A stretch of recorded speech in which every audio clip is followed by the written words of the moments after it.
안녕하세요, 빈장입니다. 제가 어떤 영상을 하나 봤어요. 어디서부터 얘기를 할지 모르겠지만 우선적으로 아주 오래전부터 저질 칼럼을 쓰시며 기자 활동을 하셨던 현 가죽교단 홍보대사 안희환 전 기자님의 양심 없는 행동, 주옥순 대표님과 맥다니엘 청년 등 고소건으로 이성기 변호사님과 함께 담대히 경찰 조사를 받으러 가며 활짝 웃으시면서 담화하시던 영상이었습니다. 그 말을 들으면서 우리가 놓친 부분이 있었구나 했어요. 여러분들은 절대로 클릭하실 일이 없겠지만 저는 이분이 설교하시는 것을 때때로 들어봅니다. 그것도 아주 집중해서요. 그 이유는 이 안희환 전 기자님이 호소하시는 것처럼 정강훈 목사님의 이단성을 눈씻고 찾아보기 위해서 또 자신의 입으로 얼마나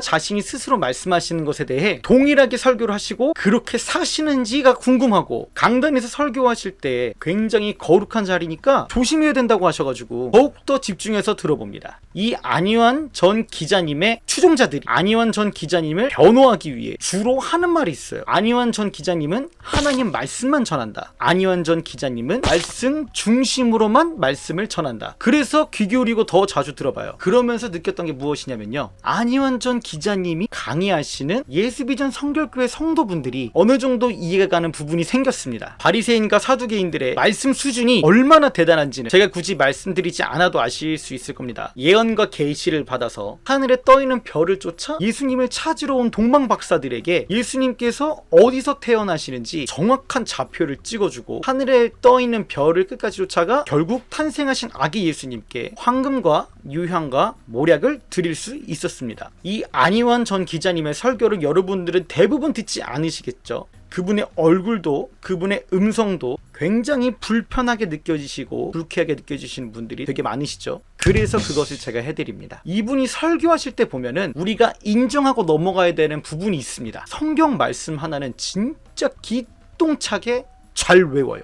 암송을 진짜 잘하는 걸 인정합니다. 잘하는 건 잘한다고 해줘야지. 이 안희환 전 기자님이 전하는 말씀은 80%가 말씀을 주로 읊으시고 나머지 이야기는 이 현 세상에서 어떻게 살아가야 될지, 어떻게 살아가야 하는가를 제시해주고 있어요. 그러나 이 말들을 자세히 들어보면요, 그 전하는 하나님의 말씀 80%를 가지고 이용해 이 땅에서의 삶에 대해서 이야기를 합니다. 그리고 설교하면서도 자기가 한 말로 자기랑 싸워요. 이러니까 성도들이 미혹 당하고도 남아요. 하나님의 말씀은 틀려요? 네, 안 틀려요.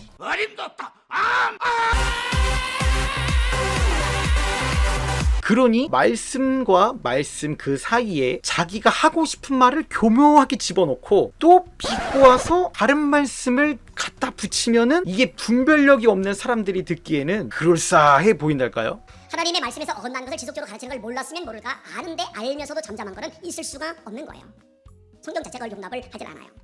이전에는 막말이나 인성모독 프레임으로 열심히 공격하다가 파면 팔수록 덕담만 나오니까 누가 달리 이제는 다른 무기로 들고 나오는 것이 멘토 앞에 지정의를 내려놓으라 이거거든요. 정강훈 목사님의 말씀에 대한 이 부분은요, 말씀이 없는 맹목적인 맹신, 하나님 필요 없어, 다 내 말만 들어, 내가 너의 하나님이야 가 아니에요. 우리가 선량한 기자분들이 아닌 앞뒤 맥락 다 자르고 그저 자신의 기사를 드러내기 위해 주목받고 싶어서 진실보다는 자극적인 제목이나 선동하기 위해서 어그로를 끄는 방법을 쓰는 인간들을 우린 뭐라고 부르죠? 기레기. 네, 바로 기레기라고 합니다. 지금은 뭔 별짓을 해도 안 통하니까 그 방법을 쓰고 있어요. 애초부터 정강훈 목사님의 그 멘토 앞에 대한 말씀의 내용은 이렇습니다. 하나님께서는 사람을 통해 일하실 때에 자기 생각으로 일하는 사람을 쓰지 않으십니다. 그 사람이 어느 정도까지 순종하는지, 어느 정도까지의 자기 생각을 버리는지 시험을 반드시 하십니다. 지금 당신이 처한 고난과 그 죽음의 삶에서 벗어나길 원하는가? 그렇다면 당신의 자아를 죽여야 한다. 모두 이같이 고백은 한다. 하나님 앞에서는 깨어지겠다고. 그렇다면 하나님 앞에서 깨어지는 것은 무엇인지, 말씀 앞에 깨어지겠다고 말은 하나 그 말씀을 분별할 수 있는 능력은 있는가? 그 뜻이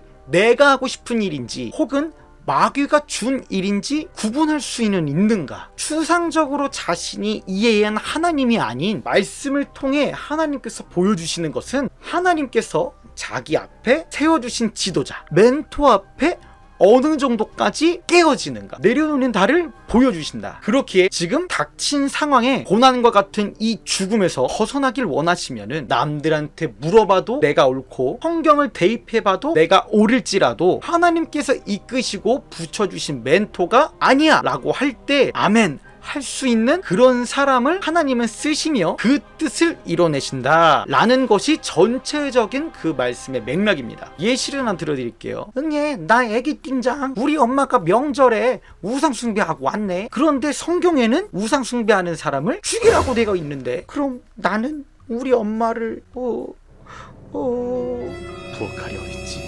굉장히 극단스러운 상황이지만 말씀에 쓰여있지 않습니까? 우상숭배하는 자들을 처단하라고, 죽이라고. 이때 하나님께서 세우신 멘토가, 그 지도자가 지금은 우리가 그 어머니를 전도해야 되는 거고 어머니를 위해서 기도해 줘야 되는 거고 우상숭배를 다시는 하지 않게끔 하나님 품으로 인도하는 것이 맞는 거예요 라고 알려주면은 그 뜻에 아멘하고 순종할 수 있는 것이 멘토 앞에 지정의를 내려놓는다 라는 예시예요. 이런 말씀인데도 불구하고 이 안희환 전 기자님이 호소하시고 지금 현재까지 분열을 일으키기 위해 쓰는 이 방법은 앞에 말한 모든 내용들을 다 들으려고 하지 않고 말씀도 무시하고 멘토 앞에 굴복하라, 여기에만 꽂혀서 이 난리를 치는 거예요. 얼마나 남의 이야기를 듣기 싫어하는지 보이시죠? 여러분들, 성경을 지식으로 먼저 습득을 하게 되면 얼마나 위험한 결과를 초래하는지 이 전 기자님을 보면 알 수 있어요. 하나님 말씀은 이 머리로만 안다고 천국 갑니까? 그 뜻대로 지킬 수 있어요? 하나님 말씀을 안다고 해서 하나님 뜻에 100% 맞춰서 살아갈 수 있어요? 인간은 못해요. 그렇기에 인간의 노력이 아닌 하나님의 방법으로 살아가게 됩니다. 때에 따라 주시는 은혜를 우리가 날마다 경험하며 살아요. 말씀이 없고 엉뚱한 것만 꽉 차 있으니까 마귀를 이길 영적 권세가 없는 거예요. 이러면 안 돼요. 다시 암송 들어가야죠. 이게 말씀을 암송한다고 해서 하나님 뜻대로 살아갈 수 있을 거라고 생각하십니까? 기독교는 성경 속 기록된 문자에서 하나님을 찾는 삶이 아닌 살아계신 하나님과 이 땅에서 심고 최후 주님의 나라에 갈 때에 영광스러운 부활로 다가올 메시아의 나라의 왕으로서 살기 위해서 주님과 함께 왕 노릇 하기 위한 삶을 사는 것입니다. 절대로 이 대가리에 말씀 구절만 주구장창 집어넣는다고 해서 하나님 말씀대로 살 수 없어요. 인간은 연약해요. 그러니까 실수하고 넘어지고 말씀대로 못 살아도 회개하고 돌이키고 다시 그 말씀을 붙잡으며 완벽이 아닌, 노력이 아닌 하나님과 동행하는 삶을 사는 것이 기독교의 본질입니다. 그러니 사두개인과 바리새인들이 말씀은 기똥차게 알아도 예수님을 믿고 구원을 받아요, 못 받아요? 그러니 예수 믿고 구원 받으세요. 신앙이 제대로 바뀐 사람은 내가 이런 짓 안 합니다. 맨날 내가 있대요. 내가 이런 소리 안 합니다. 진짜 위대한 하나님의 사람, 너무 엄청나고 놀라운 일을 했던 바울은요, 내가라는 이야기를 절대로 안 합니다. 내가 아니라고 하죠. 내가 아니다. 내가 아니요 나와 함께 하신 하나님의 은혜로다. 이제 슬슬 발동을 걸어요. 본인과 싸우려고. 제가 진짜 목을 걸었거든요. 깃값을 제가 물어야 되니까는 두려움이 저한테 있어요.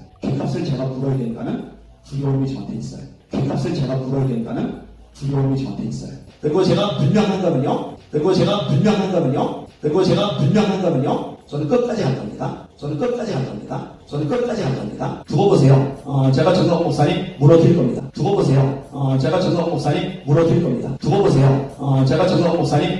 겁니다. 이건 뭔가요? 사랑하는 여러분들은 여러분의 담임 목사가 하나님 말씀 외에는 그 위에 어떤 것도 남겨놓지 않으려고 발버둥치고 목을 걸고 절규하듯이 싸워나가는 것에 대해서 감사하실 수 있기를 바랍니다. 이게 뭔 뜻입니까, 여러분들? 이게 내가 싸우고 있다, 내가 니네들 목사인걸 하나님께 감사해라 라고 하는 거 아닙니까? 굉장한 이중잣대예요. 게다가 이분이 자기를 변호한답시고 하는 말을 들어보세요.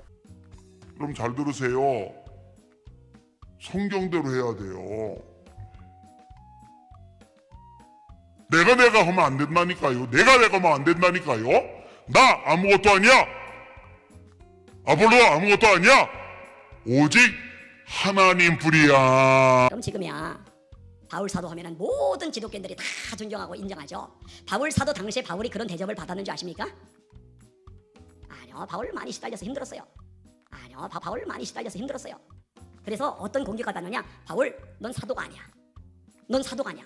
사도는 예수님 생애 공생애 3년 동안 따라다니던 사람이 사도지, 너는 공생의 기간 동안에 예수님을 따라다닌 적도 없고 직접 말씀을 배운 적도 없고 예수님과 교제를 나눈 적도 없잖아. 니까지 게 무슨 사도야. 그래서 바울 사도가 항변을 자꾸 해요. 내가 사람으로 말미암아서 사도가 된 게 아니라 주님으로부터 내가 사도가 되었다.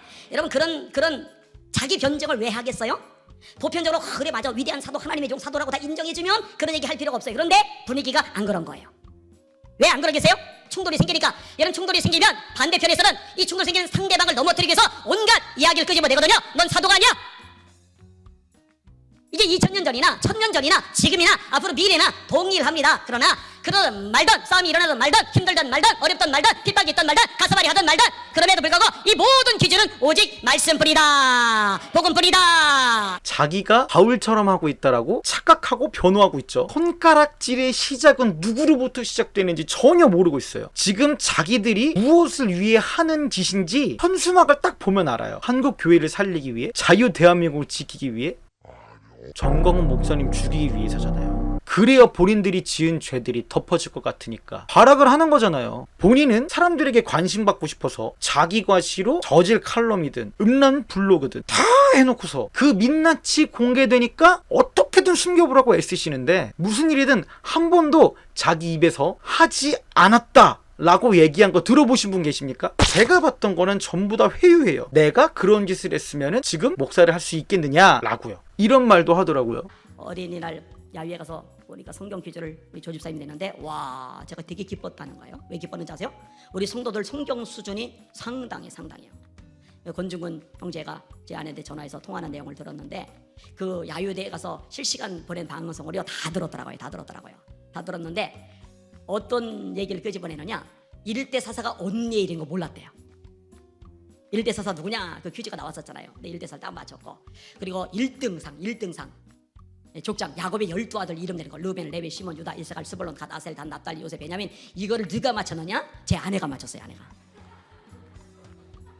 그래서 차 타고 오면서, 야, 체면 살렸다. 용케 아는 거 나와가지고. 체면 살아나서 좀 좋으시겠어요. 누구한테는 세계기독청 헌금 반납하라고 버럭버럭거리면서, 그렇다고 해서 사모님이 잘못됐다는 건 아닙니다. 절대로 오해하지 마세요. 절에 놓고 체면 얘기하는 게 역겨워서 그래요. 영원한 것이 우리의 목적이 되어야 되는데, 그 핵심이 뭐냐? 거룩이 우리의 목적이 되어야 됩니다. 거룩한 삶을 사는 것이 인생의 목표로 두어야 하는 건가요? 이 땅에서의 거룩이 우리 인생의 목적이 되어서야 되겠습니까? 아니요. 이건 말씀을 잘 모르는 거예요. 부활이 우리의 최종 목적이 되어야 됩니다. 인간은 이 땅에서밖에 심을 수 있는 시간이 없어요. 주를 위해 살고 주를 위해 죽는 것이 우리의 진행이며, 우리의 목적은 죽고 나서의 부활할 그 모습, 영원한 저 새 예루살렘에서의 영원한 그 모습, 성경에서 말씀하신 최후의 끝에 우리 모습, 이 땅에서의 거룩은 비춰지는 영광일 뿐 겉모습이 치중되는 이런 말씀 때문에 성도들이 고장이 나버리는 거예요. 내가 하나님을 좋게 하랴, 사람을 좋게 하랴, 사람들에게 기쁨을 구하랴. 내가 지금까지 사람의 기쁨을 구하는 자이었다면 그리스도의 종이 아니리라. 또합시다. 사람의 눈치 보는 사람. 안희원 전 기자님, 사랑제일교회는요, 문재인 정부 때 이 빌어먹을 전이 바이러스 프레임 때문에 세상에서 환멸을 받으면서 버텨왔어요. 청년들과 가장들은 직장에서 잘리기도 하고, 시장에서는 병군 취급받으면서 눈치 받고, 식당 및 주위 일부 매장에서는 사랑제일교회 교인들 안 받는다고 매도당하고, 지금 당신이 하는 것처럼 손가락질 당했지만 현재는 몇천 명씩 교회에서 주일 예배를 드립니다. 집회를 한번 하면 어마무시하게 모여요. 사랑제일교회 성도들, 당신이 말하는 정광훈 추종자들 때문에 교회 이미지가 떨어지고 전도의 문이 막힌다? 아니요. 당신이 뿌린 똥이에요. 그거 당신이 생각 없이 자기 생각에 사로잡혀서 손가락질 하다가 벌어진 일이라고요. 올해 한 청년이 찾아왔어요. 제가 원래 예배 전에는 사람 안 만나요. 기도하기도 모자라고 바빠 죽고 긴장해가지고 어쩔 줄 모르는데, 예배 끝나면 모를까 근데 일부러 찾아온 거예요.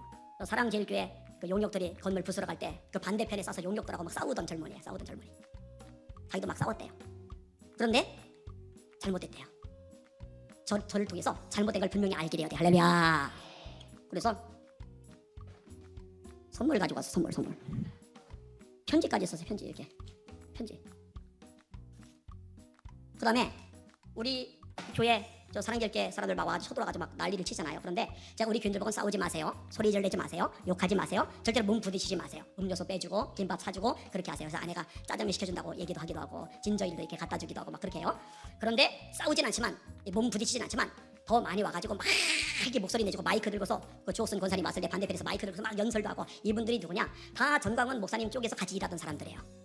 그 사람들의 판단이 잘못되었다라고 저는 말하지 않겠습니다. 각자가 판단하는 것에 대해서 남이 옳다 그러다 판단할 수는 없다고 생각해요. 하지만 한 가지 말씀을 드리고 싶은 건요. 인간 안희환을 위해서 사람들이 목소리를 내주는 것인지, 인간 정광훈에 대한 오해 때문에 그들이 목소리를 내주는 것인지 잘 분별하세요. 그렇지 않으면은 등에 칼 꼽힐 겁니다. 많이 꼽혀봐서 알아요. 그렇기에 거기에서 정광훈 목사님에게 손가락질을 같이 동참하시는 분들에게는 말을 아끼는 겁니다. 이미 주사위는 던져졌고 하나님께서 모든 일을 드러나게 하실 그날까지 일단 고소는 취하지 마시고요. 하던 일들에 대해서 지금까지와 같이 최선을 다해주세요. 절대로 도망가지 마시고 서로 본인이 저지른 일에 대해서는 끝까지 책임을 져주시는 모습을 보여주시기를 부탁드립니다. 탈주하지 마시고. 안녕히 계세요, 여러분. 지금까지 영상이 도움이 되셨다면 구독과 좋아요, 알람 설정까지 부탁드리겠습니다. 여러분들이 띵장 채널의 멤버즈가 되어주심이 아낌없는 응원과 중보가 채널을 성장하게 만들고 앞으로의 사역에 큰 힘이 됩니다. 진심으로 감사드립니다.